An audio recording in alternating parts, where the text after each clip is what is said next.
How to play like one of the best junglers in the world. Welcome back to Jungle Gap. In today's video, you are going to learn jungle fundamentals from one of, if not the best junglers in the entire world. His name is Canyon. Now, you may be wondering if the concepts apply to you, given Canyon is playing basically the highest level of solo queue has to offer. And my answer to that is yes. I've coached hundreds of players who, when applying the concepts, literally climb divisions or even tiers, ranging from Iron all the way to Challenger. So will applying these concepts turn you into Canyon? Well, unfortunately not. There are about 1,000 more things that Canyon has over us. However, it will provide you with the foundation of jungling to its core. So now that we have that out of the way, let's get into it. If you don't know who I am, my name is Coach Leo. I am an ex-pro player and challenger jungler, and for the past year, I've been helping hundreds of players just like you achieve their rank goals. If reaching your potential is something you are interested in, you can check the links in the description below. Alrighty guys, so loading into the game now, we are going to be following Canyon's Jace. We're going to be looking at the game from his vision. Now, the main thing I want you guys to focus on in the early game, Canyon, I've watched countless Canyon VODs, and in the early game, it's all about maximizing how we use our time and playing around where the action is. So the first thing that you're going to want to do, right? You want to pick the lane that you think the action is going to be. Now in this game, it's Aurora versus Udyr top, and it is Caitlyn and Swain versus Miss Fortune and Pyke bot. So obviously the lane of contention, the lane of volatility is going to be bot side. And so now that we have established that bot side is going to be our strong side, the main three fundamentals that I really want you guys to watch as we watch this replay is the first thing is keeping good tempo. Now this essentially means, we've started top side, and what keeping good tempo means is always being back at the first spawning camp unless he is getting something better. Example, kills, objectives, or enemy camp. So every single time that this camp right here is spawning, right? His Krugs in this case, every single time that spawns, he's going to be there. The next concept we're going to be looking at in this, first few rounds is camps up versus camps down. Now, this is, if you've watched my game, if you've watched my channel before, this is a very, very important one. So if we have camps up, you'll see that he only skips camps if it is a high % kill or enemy camps or objectives. So, this is the only time he'll skip camps. And then when camps are down, right, he's farmed all his camps, he utilizes his time very, very well until his first camp, keeping good tempo again, by clearing vision, helping a lane, or ganking even if it isn't a kill. Okay, so he's really, really good at this as well. And, we just talked a little bit about the weak side, strong side camps, but he always clears his weak side camps first. In this case, it's going to be the top side camps. And as soon as possible, right, he wants to spend the minimal amount of time on the top side as possible. Again, unless it's 100% free kill. So he can spend the most amount of time on the strong side and sometimes is able to skip the strong side camps. For example, he goes maybe he goes like 1, 2, and then he runs into the bot side and skips Wolves and Gromp and makes a play, even if it's not, like a guaranteed kill. But this is the benefit of just clearing your weak side so you can spend as much time in the top side, on the bot side as possible. And then it is just rinse and repeat. Okay, so he didn't go in for any early ganks here, right? He didn't go in for, he just did a simple full clear to bot. And now he's going to utilize his time to that strong side lane. So this would be considered as now we have camps down.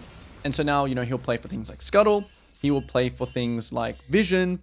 He just wants to use his time around the bot side. So as you can see, he walks in past Scuttle to place a ward for the bot side, right? And as you can see here, he sees that now his bot side is just leaving. So simple stuff, right, guys? Like we've all done this before, nothing special, okay? And these fundamentals aren't exactly special, but it's the consistency and it's the, the ability to recognize these things that are special. So as you can see here, right, guys, like he is not done, right? A lot of junglers here will instantly recall here because, job done, nothing else to do. But as you can see here, he's pushing this timer here. So this timer is not up yet, so it's not time to base yet.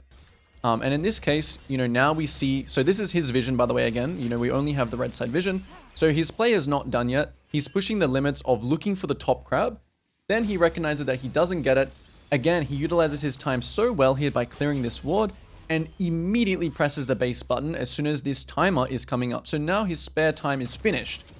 A lot of times when I'm watching coaching or when I'm coaching players is that they won't recognize that, okay, play's done. Now it is back to my camps up tempo. And now I need to any further step here. So if he canceled his recall here, it would need to be, like I said, for a kill, for 100% enemy camp or 100% objective. Okay, so this is really, really important. And this is what you'll consistently see in every single round. So this is just going to be these three fundamentals, right, guys, is what you're just going to be consistently rinse and repeat.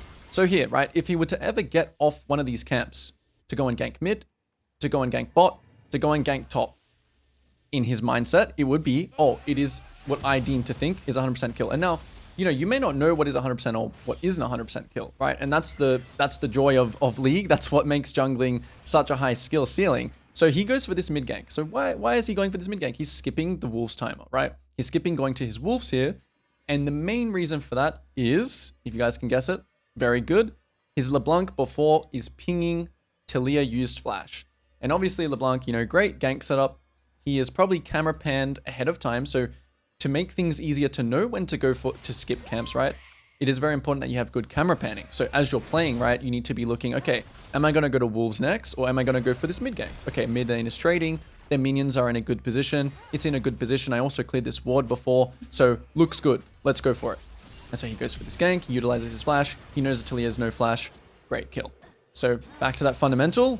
And we have camps up, but we think that this mid gank is a guaranteed kill because we have great gank setup from LeBlanc, because the Taliyah has no flash and our mid laner pinged that, or we saw it happen, okay? So immediately straight back to his camps here, right? Because, you know, you could maybe, oh, maybe he should invade this, or maybe he should do something else. But again, this is not a guaranteed play, right? Going for his Raptors here is not, you can't say that this is 100% because we don't know where Pyke is. We know that the Vi is also clearing down. So if I untick the map here, right? Yeah, we don't know where these two people are. And so this might be just a waste of time. You know, you might also die. So camps up, not a guaranteed play, immediately back to the camps. So important. The tempo, how can you use his tempo, is the #1 thing that we can learn from his gameplay. Maximizes his efficiency in terms of his time. So the Gromp is spawning in 3 seconds here, 2-1. Okay, he's thinking, oh, should I skip? Okay, this play is not guaranteed. It looks like MF backed up. You could see a little bit of a posture here towards bot to maybe gank this MF on this way, but he read the body language and he sees, okay, MF is backing up. So now we're going to finish the Gromp, and now we are back to, what time is it? Now we're up to, you know, the spare time. We now have spare time, camps down. We're looking for spare time jobs now, you know, clearing vision, helping a lane push out, you know, ganking even if it isn't a kill, etc., etc., etc., until either these Krugs spawn or the next camp, which is potentially the Scuttle. So Scuttle you can also use as a, okay, when Scuttle is spawning, you know, the second Scuttle of the game, not including the first two, that can also be a reason to, okay, reset and then go straight to the Scuttle. Okay, so let's watch how he uses his spare time on his strong side, right? This is why we have this fundamental of clear the weak side, so we can spend our spare tempo on the strong side. So we can spend more time, maybe going 1, 2, and then potentially skipping these strong side camps, which you will see, if not in this VOD, in another VOD. So now we're just using our spare time very freely, right? Like you would never do this play that he's just done if your Gromp was up, if your Wolves were up, right? You wouldn't want to do this play. But that is the idea of it. So now, you know, I've explained this. You'll just see rinse and repeat. So you look what he's doing here, right? And this is what a lot of players fail to realize, or, you know, they don't realize that, you know, this play, if you have camps up, it's not great, right? Because you're not utilizing your time. You know, the camps equal a bigger, you know, gold advantage or whatever than this play. But it's so important in your spare time to understand the spare time jobs. Clearing vision, poking the enemy, you know, pushing a wave up for your team. Like if they're in a bit of a, you know, situation, putting a ward on Drake, whatever it is, it's just free, right? So, you know, Caitlyn loses his mind here. You know, Canyon's still, again, he has some spare time here, so he's utilizing his spare time. He's gonna, you know, clear this pink ward, and then he's just still walking around. He's got his eye on this 33 seconds, and so should you guys. This is like your timer. This is like your base timer right here. And this may be even obvious to a lot of players, but you will be surprised with how many players mess this up. So you can see here, okay, he Qs this guy, and immediately again bases. It's like every single time this is like hitting 20 seconds, he's done. He's not standing around here. You know, a lot of players will ask me, oh, I'm scared of them getting Dragon. He probably doesn't even, you know, obviously for Vi, this is a bit of a, you know, a play. Well, it's a bit of a risky play because, you know, there's more things to it, which I'm not going to go into here. But he's just immediately saying, okay, that's it. I'm not going to bodyguard this drag. I'm not going to do donuts around here. I'm not going to check Vi on here. My timer is done. I'm going back here. I am keeping good tempo. Always back at the first spawning camp, unless he's getting something better. Okay, rinse and repeat. You guys are going to watch the same thing, and I'm going to be talking about the same. I'm going to be repeating myself. Same thing again here. Clearing caps, clearing caps, clearing caps. Same kind of, okay, so also, you know, there's, I think it's in the next round actually, that he doesn't, there's a cross gank mid, so I'll talk about it then. Clearing camps, clearing, you know, sometimes, you know, you wait around for a camp. So sometimes you can have 2 good tempo as well. There is a thing about having 2 good tempo. And there is also, you know, I could quickly explain that, you know, sometimes when you can also use your spare time on the other side. So you can also clear down like this. Maybe your bot lane gets double killed. And you can immediately reset here and then use your spare time top side. You know, you don't have to use it on the strong side. But the reason why you choose bot lane to be your strong side is because you expect that's where the volatility is going to be. So just to clarify that as well, you can use your spare time on the opposite side of the map as well. Okay, so as you can see here, this is where that idea of, okay, my camps have not spawned yet. And because I'm on the strong side, you know, because I'm on this side of the map, again, because we clear our weak side camps, these are our weak side camps, these are our strong side camps, right? Because we clear these, now we can actually, you know, these weren't spawned yet, obviously. But we can just be in proximity, again, to this situation. Because we want to spend as much time in this circle, because then we can play reactive. Then we can be in proximity to go, okay, well, I'm going to skip my Gromp here, because there's something happening bot. And the reason why this is so great is because it's not as punishing. Because you can just, oh, I just EQ here, but I'm only this distance away from this camp. That's the whole idea. That's the whole structure of jungling. This is the whole idea, because you can skip the strong side camps, even if it's not a guaranteed kill. But obviously, you know, if these camps were up here, he should take them over that. But it's just, you know, there's a little bit more of a leniency to react to things that are happening on your strong side, which you want to play around.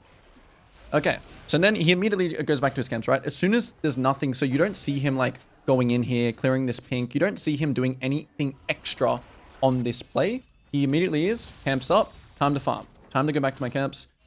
You know, you can check his CS this entire game is really, really good. Not that I'm a big CS stats, you know, I don't think that that is a result of, you know, playing well, having high CS, but obviously it is a metric that you can look at. And so again, the blue buff is about to die. The Krugs are in 52 seconds. We have spare time once again. So back to spare time jobs. And I think in this case, he does decide to do the dragon. Yep, he decides to do the dragon because I'm not going to go into too much about, you know, dragon fundamentals and stuff like that.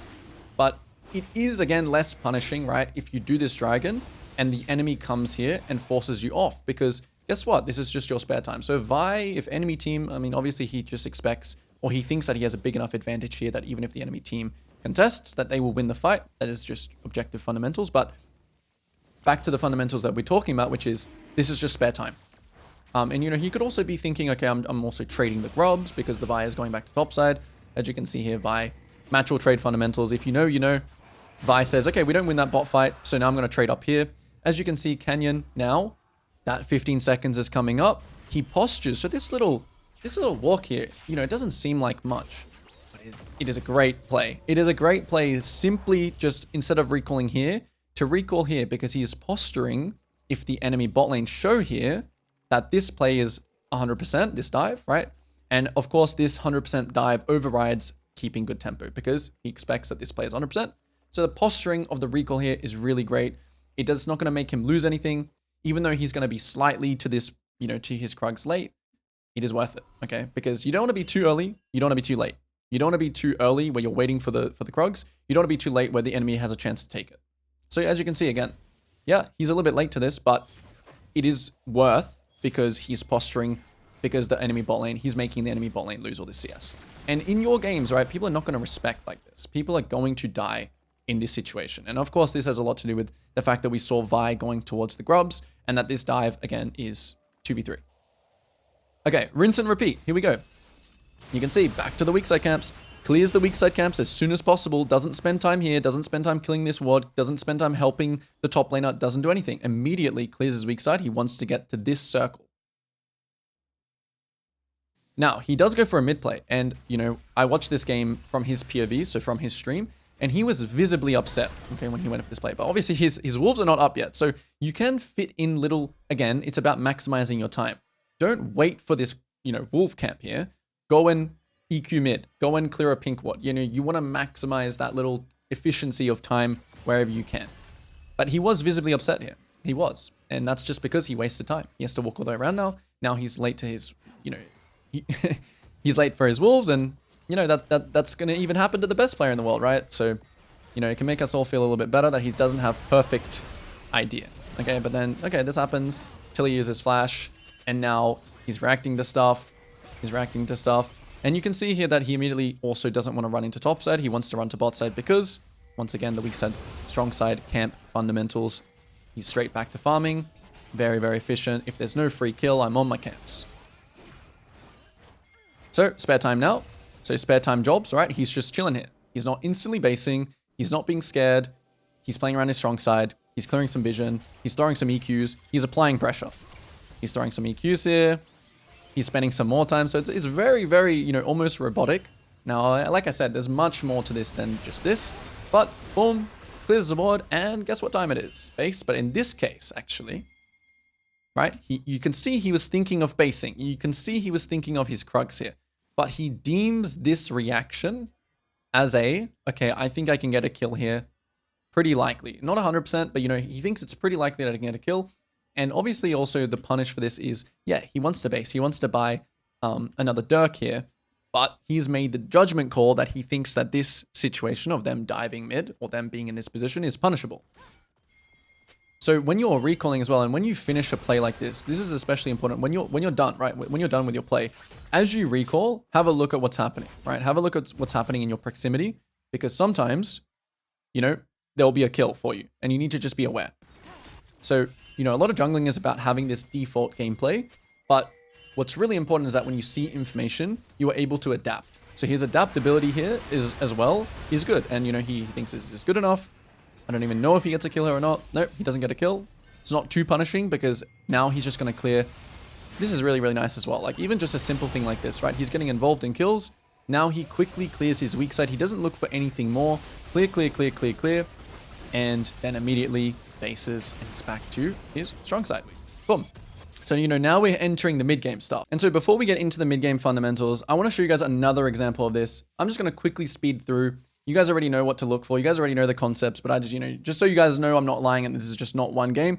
He pretty much plays like this every single game. So let's take a look at a Nidalee VOD now. So we'll get back to that VOD to show the mid-game fundamentals, but I quickly want to show another early game from his POV. Shout out to this channel, uploading Canyon VODs. Yeah, we're just going to be confirming, you know, what we already know. So here, full clear down.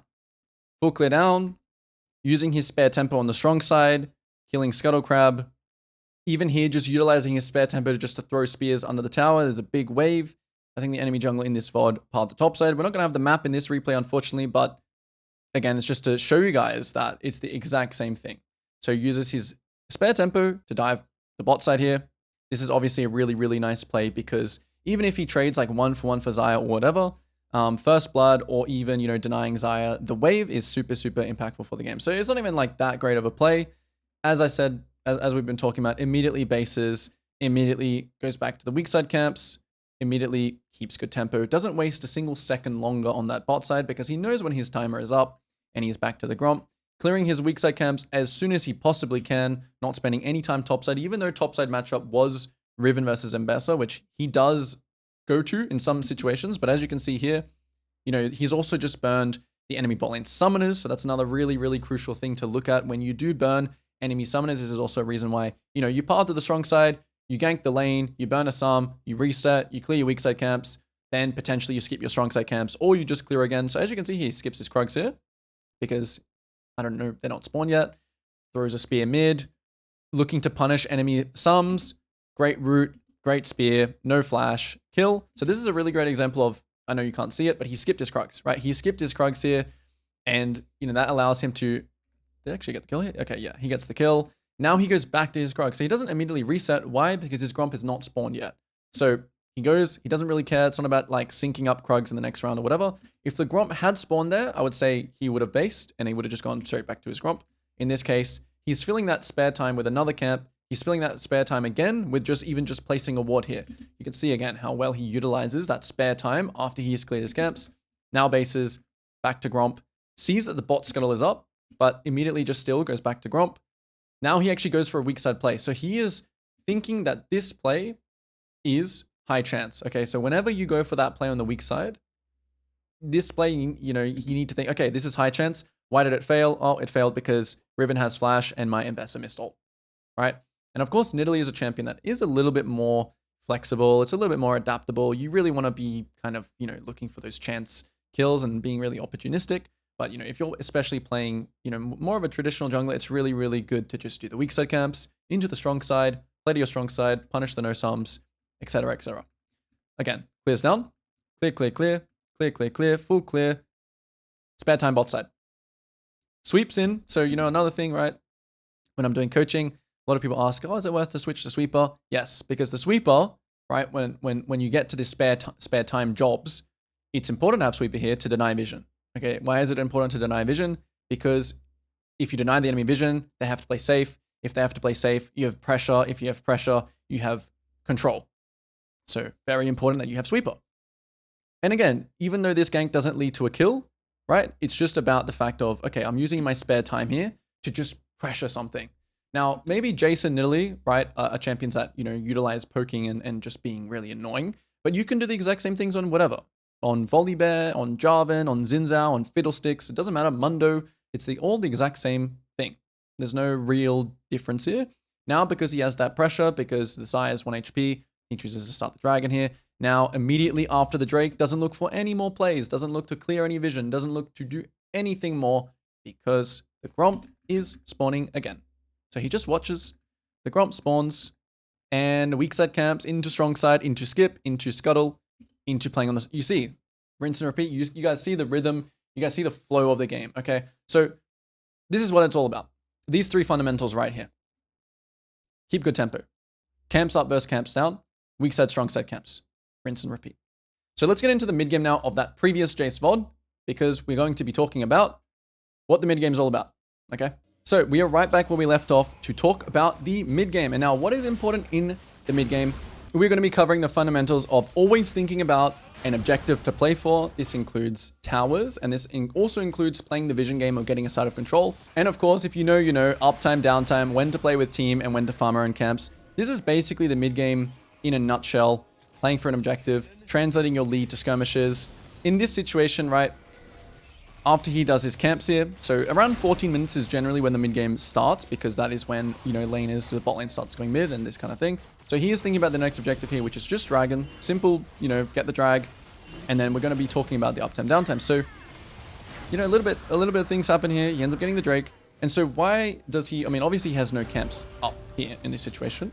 But as you can see here, he's just grouping with his team. And one thing that you have to think about in League of Legends is just pressure and about tempo line. So when your team is kind of like up, right? This is a time where you want to look for enemy camps. You want to look for enemy vision. You want to look to protect waves. Now, there is obviously more nuance to this. There is a gray area, which you'll see, which I'll explain when it gets to that. But he's playing uptime right now. He's playing uptime because his team is up. Now, as soon as Caitlyn or, again, these things are happening, he's grouping with his team here. He's getting control. He's getting vision. Now he's going for the top scuttle. So he is pressuring because his team is pressuring. Okay? So now he's going for the scuttle. So he's not immediately going back to his camps now. Now, 2 of his laners just based. And so this would be a good time, right? He throws his EQ here. This is actually a mistake that...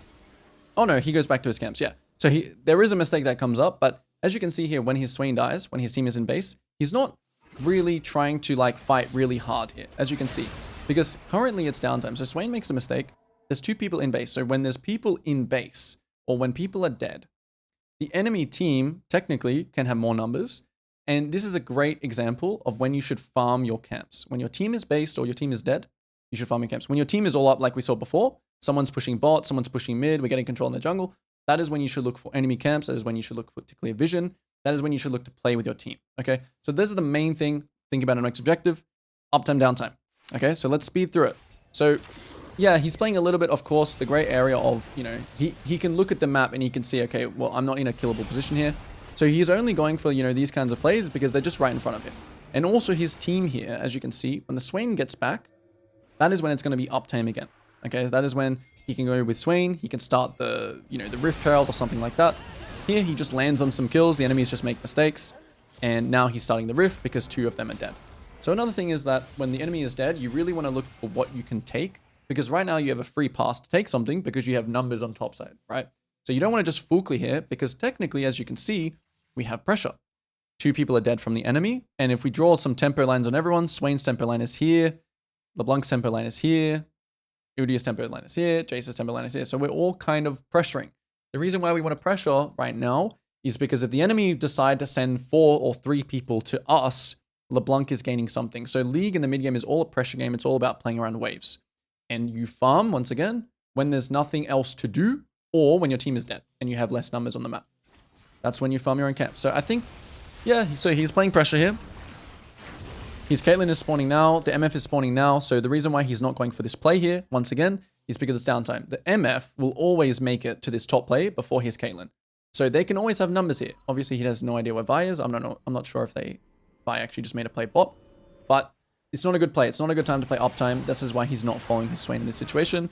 He does actually farm the Raptors and then kind of goes back here when he sees something, because it's kind of non-committal. He just throws an EQ, sees something. So, you know, a lot of part of this as well is, of course, League is not black or white, right? The uptime, downtime is just a, you know, it's a guide, and you still have to kind of play it by ear. And there will always be, you know, information that you can play off. But in this case, you know, he plays uptime here. He kind of has a get out of jail free card with the Rift Trail, which he utilizes as well. And, you know, there's a fight again. Like, it's still not bad to play uptime here, even if the enemy team has more numbers, or even if the enemy team, you know, uses Talia or something like that. Because look at this. This is all the point. The pressure of the game. Pressure something, force numbers here. Wow, look, LeBlanc is free hitting bot. So even if you trade like 1 for 1 here, obviously, I don't think that is good. But the point is of the pressure of the map. This would be a great time to have downtime, and I actually think that he actually makes a mistake here by continuously fighting. So when you do continuously fight, even Canyon makes the mistake of helping to try and save teammates, and the enemy team just spawns like zombies, and because LeBlanc is bot, you know, there's no one, you know, stopping, you know, they just send more people topside. So what you really want to do in this situation, Canyon, is, of course, just let your bot lane, you know, win, and you just base. He actually did want to base, but he unfortunately got... yeah, he wanted to base it. So, you know, a little mistake in this round. And I think the rest of the rounds are really, really good examples of uptime, downtime. So, yeah, unfortunately, enemy team make a good play here. Of course, the enemy team really want to trade. And, you know, trading when you're ahead is also something that you shouldn't be looking to do, because you have bounties. You never want to trade when you're ahead. Trade kills. 1 for 1. Okay, so let's see this next round here. So he spawns, right? And immediately he is looking at the fight. So this is also a fundamental of, similar to the early game fundamental, right? He groups here on the uptime. However, Swain is dead. And I think here that he recognizes that now, and he's like, okay, the next objective is drag. So as we can see here, you know, the dragon is spawning in 28 seconds. So this is just a fundamental of clearing, again, your weak side camps before you just want to group here on the objective. So a lot of questions I always get asked as well is like, the dragon is spawning in 30 seconds. Shouldn't I go here and just like play for vision or poke them or whatever? But as you can see here, Canyon values clearing his weak side camps first and then grouping on the objective. Even though he initially postured up here, he made the understanding that, hey, my Swain is dead. The dragon is not spawned yet. I'm just going to go and play downtime. Like I said before, this is downtime because Swain's tempo line is different to everyone else's. Okay, so you're only kind of as good as your last member. If the enemy can have 5 people on the map, this is generally a time where you want to farm your own camps. This is generally a time where you want to farm, you know, and utilize that time. Now, as soon as the Swain gets here, as you can see, as soon as he gets here, he skips his camps now. So, you know, a little bit back to those early game fundamentals of like clear your weak side and then skip your strong side, because now it's time to sync up with our team. Okay. So now he syncs up. Now it's time to play, you know, gets a kill. Of course, everything is about efficiency again. It was very, very efficient for him to do his topside camps first because the map was not ready yet. And now he has a very, very clear win condition, which is just Dragon Soul. Once again here, he actually goes back to his camps because, once again, like, not everyone is up on this tempo line. And you can squeeze in these camps here and then group up. In this case, he actually bases. So this is one of those gray areas, right?